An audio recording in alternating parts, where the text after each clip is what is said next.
우리가 인생을 살아가면서 죄를 짓는다 하는 문제는 우리 그리스도인에게 있어서 상당히 중요한 문제입니다. 그래서 죄라고 하는 것이 뭐냐 하면 하나님의 뜻대로 행하지 않는 것이 다 죄예요. 사실 우리 그리스도인의 그 법칙대로 말한다면, 규칙대로 말한다면. 그런데 사실은 애매모호한 부분들이 참으로 많이 있습니다. 회개가 해당된다면 죄겠지요. 그런데 내가 그리스도인으로서 이렇게 좀 살았으면 좋겠다, 그렇게 못했다, 이것까지 죄라고 볼 수 없을 때는 후회가 밀려들 때가 있습니다. 오늘 그걸 전제로 생각하면서 오늘 본문인 마가복음 14장 51절과 52절 이 성경 구절은요, 다른 복음서에는 없습니다. 복음서에 같이 기록되지 않았다는 것은 독특한 마가복음의 기록인데, 독특하다기보다는 좀 속된 말로 뭐라고 표현한지 잘 모르겠습니다만 하여튼 생뚱맞은 구절입니다. 지금 왜 생뚱맞은 구절이냐 말씀드리면요, 거기 이 마가복음 14장은 예수님께서 지금 마가 요한의 그 다락방에서 유월절 만찬을 하시고 제자들에게 내가 잡혀갈 것을 예언하시는 그런 과정에서 베드로를 비롯한 모든 제자들이 절대로 우리는 주님을 배반하지 않겠습니다, 그렇게 얘기하면서 지금 주님을 붙잡고 있다가 주님께서 베드로 너는 닭 울기 전에 3번 나를 부인하리라, 그렇게 예언의 말씀을 하지만은 제자들은 그렇게 고백하지 절대로 안 하겠습니다. 그런데 겟세마네 동산에서 기도하고 내려오다가 군병들에게 체포당하시잖아요. 그런데 오늘 그것이 그 바로 앞절에 50절에 보면 제자들이 베드로를 위시해서 다 도망가 버립니다. 예수님을 버리고 도망간다, 이걸 죄라고 말하기 참 곤란한 부분이죠. 왜냐하면 지금 예수님이 잡혀가고 잘못하면 우리도 가서 죽을 편이니까 그 죽음 앞에서 누가 용감할 사람이 별로 없죠. 그러니까 도망갔습니다. 비급한 행동이다 라고까지 말할 수는 있는지 모르겠지만 그 죄라고까지 말할 수는 없으나 제자된 입장에서는 죽기까지 주를 따라가고 스승을 따라가는 제자도에 대해서 늘 말씀하셨고 또 그렇게 했는데 도망을 가버렸다. 이건 베드로를 비롯한 모든 제자들이 땅을 치고 후회할 일입니다. 그리고 본문이 나오고 그 다음 본문 다음에 주님이 재판을 받으시고 베드로가 부인하고 예수님이 예언한 대로 닭 울기 전에 베드로가 3번 부인하는 그런 장면이 나오거든요. 그런데 지금 이런 장면이 쭉 연결되는데 갑자기 오늘 본문에 한 청년이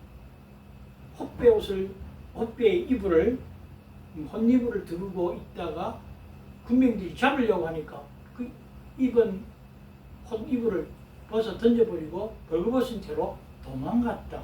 이런 구절이 딱 나온다. 이게 너무 생뚱맞잖아요. 그런데 이 본문에는 사실 이 저자의 눈물이 들어있습니다. 마가복음은 마가가 썼잖아요. 마가는 그 마가라고 하는 요한, 다시 말하면 여기 한 청년 나오는데 마가라고 하는 요한 할 때 마가는 로마식의 이름이고 요한은 히브리식 이름입니다. 그러니까 다른 요한들과 아마 구별하기 위해서 히브리어 요한이지만 그 로마식으로 불렀던 마가, 마가라고 하는 요한, 사도행전 12장이 나오죠. 우리가 그런 것들을 보면서 오늘 이 본문은 아마 한 청년이라고 기록했지만 마가 자신이 아닐까. 왜냐하면 앞에 마가 요한의 다락방에서 지금 만찬을 하셨잖아요. 그러니까 마가는 12제자에 속하지는 않았지만 그는 아마 그의 집 어디서 잠을 자고 있었을지도 모르겠습니다. 그 가까운 게셋마네 동산에 가서 주님이 기도하고 잡혀고 막 바깥이 웅숭웅숭하니까 그가 혼 이불을 이렇게 뒤집어 쓴 채로 잠자다가 찍어 넣어서 보니까 새벽에 주님이 체포상하시는 모습을 보는데 군병들이 그 구경하는 마가를 잡아가려고 하니까 그 혼이불을 벗어 제껴버리고 도망을 갔다. 이 구절을 짚는 거거든요. 왜 이 구절을 마가가 굳이 지금 상황 전개 속에서 안 넣어도 되는데 넣었을까? 아마 마가는 주님을 끝까지 따라가지 못한 데 대해서 엄청나게 후회한 것 같습니다. 죽기까지 주를 따르겠습니다 라고 했던 베드로도 허무하게 도망간 마당에 지금 여기에 남아있는 이 마가 요한마저도 붙잡으니까 그냥 혼이불을 벗어버리고 도망갔다. 자기도 도망간 것에 대한 엄청난 후회로 지금 여기에 기록하고 있는 것입니다. 여러분, 사람이 살아가면서 후회 없는 삶을 산다는 것이 쉬운 일은 아니지요. 그러나 사람들이 참 후회 없는 삶을 살아가야 됨에도 불구하고 참으로 후회할 일들을 우리가 많이 합니다. 그때 안 그랬더라면 지금 상황이 좀 더 좋아졌을 텐데, 그때 안 그랬더라면 지금이 훨씬 더 좀 수월하게 흘러갔을 텐데 하는 후회를 우리 인생을 살면서 한 번, 두 번이 아니고 거듭거듭 많이 했다고 생각합니다. 오늘 마가라고 하는 마가 요한이라고 하는 이 청년을 살펴보면요, 이 양반은 상당히 부유한 집안의 자제인 것 같습니다. 마가 요한의 다락방, 예수님이 6월절 마지막 성만찬을 할 수 있도록 이렇게 제공한 집이니까 얼마나 큰 집이겠습니까? 그리고 우리가 잘 아신 대로 사도행전에 들어가면 마가 요한의 다락방에서 성령께서 임하시는 오순절 역사가 있었단 말이에요. 그러니까 이 동일한 집이거든요. 그러니까 마가 요한은 이 집을 제공할 만큼, 지금 우리 교회들이 교회당 크고 그랬지만 초대교회는요, 개인 좀 큰 집, 개인 집에서 예배를 드렸어요. 그게 교회입니다. 교회가 저렇게 화려한 십자가 종탑을 쌓고 막 이렇게 좋은 시설 설비를 해놓고 예배 드리는 거, 이거 우리가 하나님 앞에 그러려고는 하겠지만 그것보다 예배의 장소는 순수한 가정으로부터 시작하거든요. 그런데 오늘 마가 요한은 자기 집을 교회로 제공할 만큼 또 그 가정이 그만큼 믿음도 있는 것 같습니다. 믿음이 없으면 어떻게 자기 집에 그걸 제공을 하겠습니까? 이런 믿음의 사람이었어요. 그러나 오늘 주님을 끝까지 붙잡고 가야 될 그 자리에 그는 죽음이라고 하는 그 두려움 때문에 쓰고 있던 혼입을 홀랑벗어 입고 벌거벗은 채 도망을 갔다. 후회스럽다 그런 말. 얼마나 후회스럽겠습니까? 사실 이 자리를 잘 생각해 보면 이런 자리에 예수님의 제자와 게셋마네 동산에 주님께서 가셨다라고 되어 있지만 아마도 많은 사람들이 그 옆에 있었을 텐데 아마 끝까지 지킨 사람이 누굴까? 오늘 마가복음 14장 1절로부터 시작된 첫머리에 보면 향유옥밥을 깨뜨려 예수님의 장례를 준비하는 마리아가 나옵니다. 그리고 예수님의 십자가의 그 사건 가운데에서 그 옆에 남아있던 여인들이 있었더라. 그렇게 성경이 기록하는 것 보면 연약하고 힘없고 그 당시에 사람의 개수에도 쳐주지 않았던 여자. 그 중에서도 아마 그 직업적으로 마리아는 상당히 좀 그렇게 좋지 못한 직업을 가지고 있었던 죄인이라 칭하였던 여인이었지만은 끝까지 주님 옆에 있었는데 주님을 믿는다고 하면서 따른다고 하면서 다른 사람은 다 떠날지라도 나는 끝까지 주님께 낫겠습니다. 주님 곁에 있겠습니다. 라고 했던 베드로조차도 그리고 자다가 얼떨결에 나왔지만 그 주님을 바라보면서 주님을 쫓아가기를 원했으나 죽음이라고 하는 이 두려움 때문에 쓰고 있던 혼이불까지 홀랑 벗어버리고 도망간 마가 자신을 생각하면서 하나님 앞에 우리 주님 앞에 너무 후회스러웠단 말이죠. 그래서 한 청년이 벗은 몸에 아마 잠자니까 뭐 옷은 거의 안 입었겠죠. 그리고 거기에다가 혼이불 하나 덮어쓰고 혼이불이라 하는 것도요. 배 혼이불이잖아요. 그 당시 이스라엘 집안에 배 혼이불을 덮고 자라는 집은 부유한 집이에요. 그러니까 교회를 제공하고 부유하게 자라고 이러니까 사람이 그만큼 여렸다는 것입니다. 그 여림이 어디 나타나는가 하면 바울이 1차 선교 여행을 떠나가지고 갈 때 그 바나바와 같이 갔습니다. 근데 바나바가 그의 생질, 조카가 바로 이 마가요한이거든요. 이 마가요한을 데리고 사이프러스 섬을 지나서 이제 밤빌리아에 있는 버가라는 곳에 도착을 했습니다.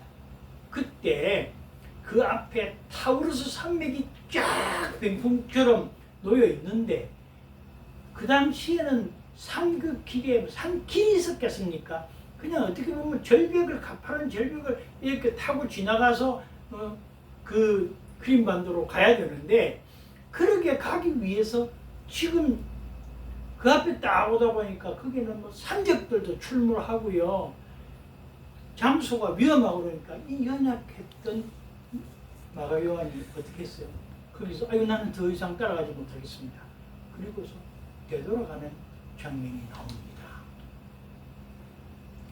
그래서 그 이후에 2차 선교 여행 때 바나바가 다시 마가를 데리고 가려고 그러니까 그 바람에 바울이 저렇게 연약한 사람하고 같이 갈 수 없다라고 막 하다가 다투다가 나뉘어져서 바울은 바울대로 바나바는 바나바대로 선교로 가는 그런 일이 있게 되었잖아요. 그때 바나바는 생길인 마가 요한을 데리고 다른 길로 가고 바울은 또 다른 길로 가게 되는 이런 전도 여행길이 있었단 말입니다. 그런 가운데서 생각해 보면 지금 이 마가 요한은 두 번째 후회가 하잖아요. 내가 참 죽음이라는 게 두렵고 삶의 두려움이 자꾸 따라오니까 타우루스 산맥 앞에서 그 전도 여행길을 즐겁게 가야 되는데 거기서 도망갔어요. 우리가 여기 오늘 성경에 50절과 51절에 제자들도 도망가고 이 마가 요한도 도망을 가는 하나님의 곁에 있어야 되는데 주님의 곁에 있어야 되는데 도망갔단 말이에요. 떠났다는 말이에요. 죄까지는 아니라 할지라도 믿음의 사람으로 엄청난 후회를 하는 거죠.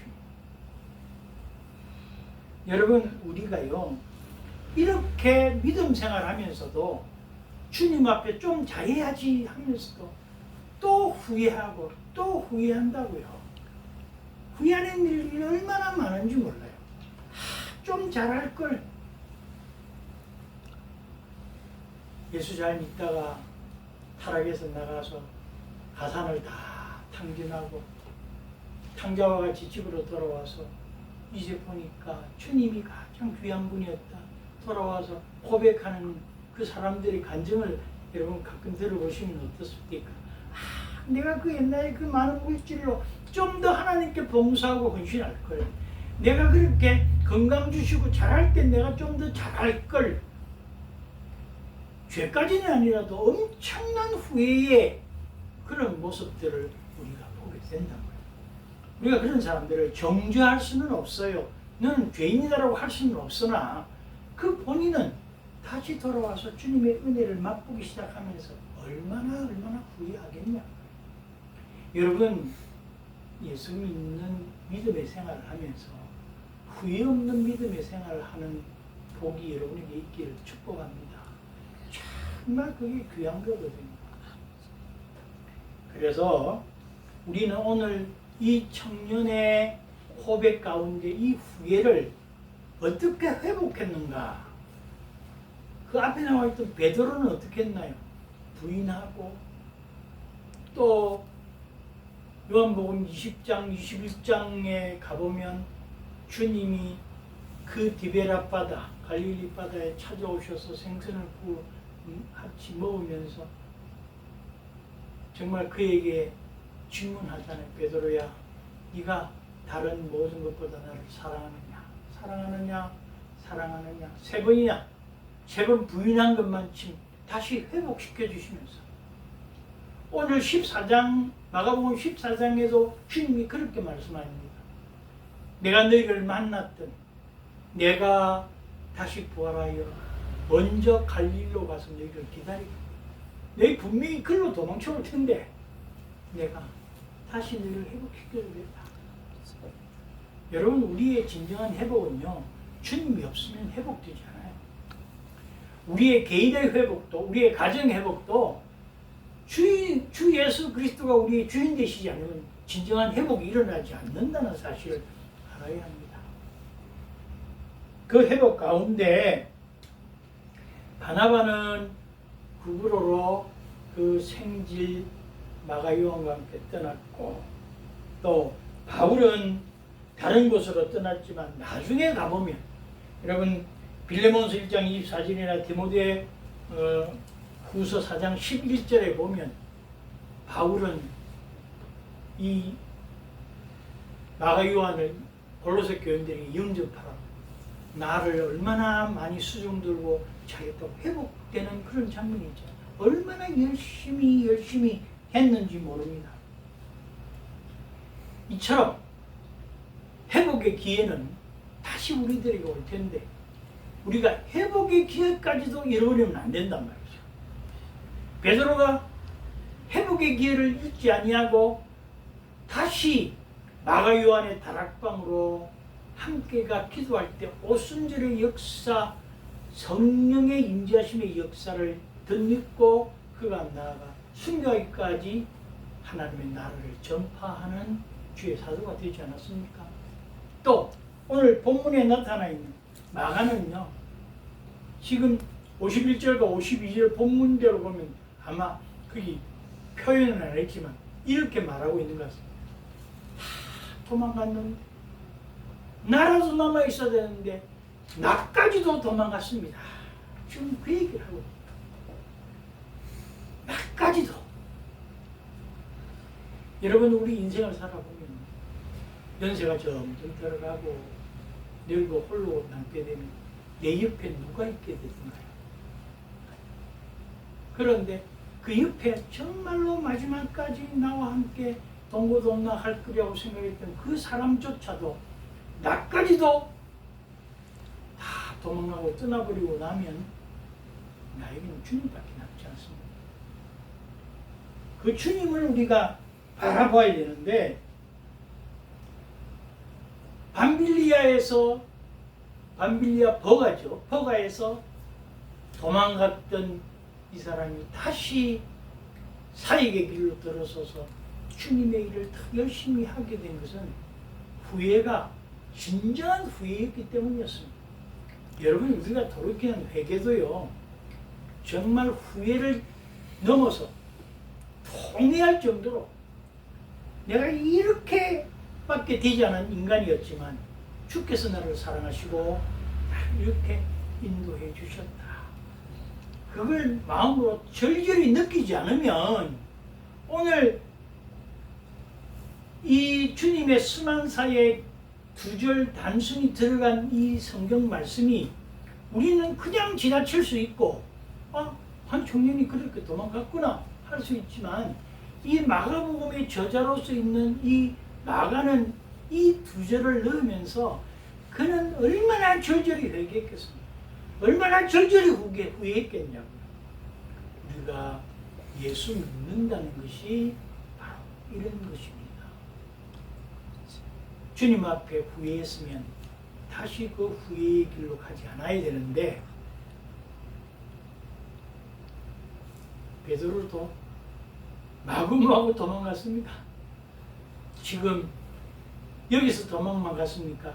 주님을 부인하고 통곡하고 회개한 듯한 그도 이제 물고기나 잡으러 갈란다. 예수님도 없고 뭐 그러고서 갈릴리 바다로 도망가지 않습니까? 여러분, 우리가 신앙생활에서 도망간 적이 한두 번이 아니에요. 에이구 저렇게 사람들을 괴롭히는데 뭐 내가 뭐 그 교회 남아있으면 뭐 하겠나. 내가 남아서 뭘 얼마나 더 바꾸어 놓겠나. 그러고서 도망갑니다. 그러나요, 끝까지 남아서 정말 한 사람인 나만이라도 주님을 붙잡아야지, 주님의 뜻대로 살아야지, 그게 있어야 되는데 쉽지 않습니다. 오늘 우리가 주님을 따르는 제자도 하지만 첫째는 도망가지 않아야 돼요. 우리의 삶이, 우리의 마음이 늘 도망가지 않아야 돼요. 이 마가 요한도 바로 예수님의 순례 자리에서 도망갔을 뿐만 아니라 이제 마음을 다잡고 나도 선교하러 가야지. 그리고 갔다가 그 거대한 타우루스 산맥 앞에서 또 도망가잖아요. 우리는 믿음 생활하면서 한두 번 도망치는 것이 아니에요. 그런데 도망을 치더라도 그 도망치는 자리에서 다시 한번 돌이킬 수 있는 주의 은혜가 있기를 예수의 이름으로 축원합니다. 우리가 다시 돌이켜야 돼요. 우리는 늘 낭만하고 쓰러질 수밖에 없어요. 내 하느라고 했다. 그게 아니고요. 사실은 알고 보면 그 자리가 너무도 힘들기 때문에 우리는 다 도망친 사람들이에요. 다 던져버리고 도망친 사람들이에요. 이제 도망의 자리에서 다시 일어서야 돼요. 그리고 주님을 바라봐야 돼요.